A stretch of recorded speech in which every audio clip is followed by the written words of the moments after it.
talk about tithes and offerings. My name is Master Prophet James T. Johnson. I'm going to come out of the King James Version Bible, Malachi, 3rd chapter, 8th verse, where it speaks as a man robbed God. Yes, a man will rob God. The Bible says, "Yet you have robbed me, but you say, in what way have we robbed you? In tithes and offerings." Whenever you don't pay your tithes and offerings, as the word says, you're cursed with a curse. There's no way to break that curse except for paying your tithes. I receive a lot of phone calls from people in regards of Master Prophet. What does my finances look like? Why do they look the way that they do? The reason is you're not honoring Malachi 3, 3rd chapter, 8th verse, all the way down to the 12th verse. You think that you can get by without paying the tithe. For those of you that do pay the tithe, it sustains you. You have to pay the offering. The offering is what puts you over the top. If you're not paying your offerings, then you're going to just stay the same. The tithe is something that's not yours. It is meant for the house of God to have. Tithing is basically famine insurance. The Bible speaks of famines all through the Bible.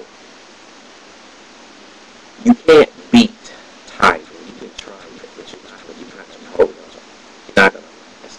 No one can help you break a curse that you caused from the Lord because you didn't honor the Lord's word.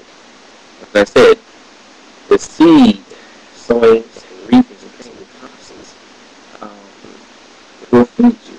It will take you over the top, especially with your offerings and just tithes. And I'm talking about being very consistent in paying your tithes and offerings, not something that you do every now and then. Giving is the evidence of love. That means you love God. You're honoring His commandments. God will pour you out a blessing that you won't have room enough to receive when you pay your tithes from you. That's something many people don't do. I get lots of phone calls, money situations. You have to live to give. Live to give. You have to want over and over and over and over and over until something happens.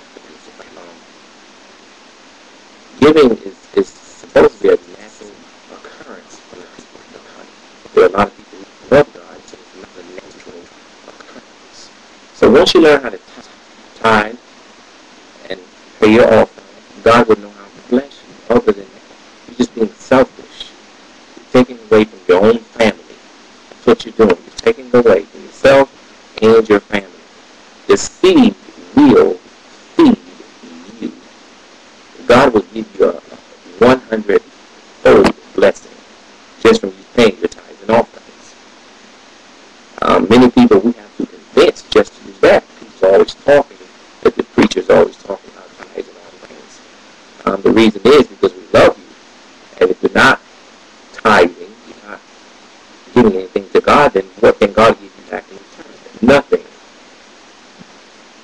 Your tithe is your financial or visible riches. Many of you want to be blessed with money and etc. and so on. There's nothing hard about paying tithes. It's 10%. If you make $1,000, then 10% goes to the Lord. That's $100. Your offerings is what puts you over the top. So please, be blessed, and pay your tithes and offerings, as Malachi says. The Bible says in Deuteronomy 8:18, He gives the power to get the wealth. Well, you can't get any power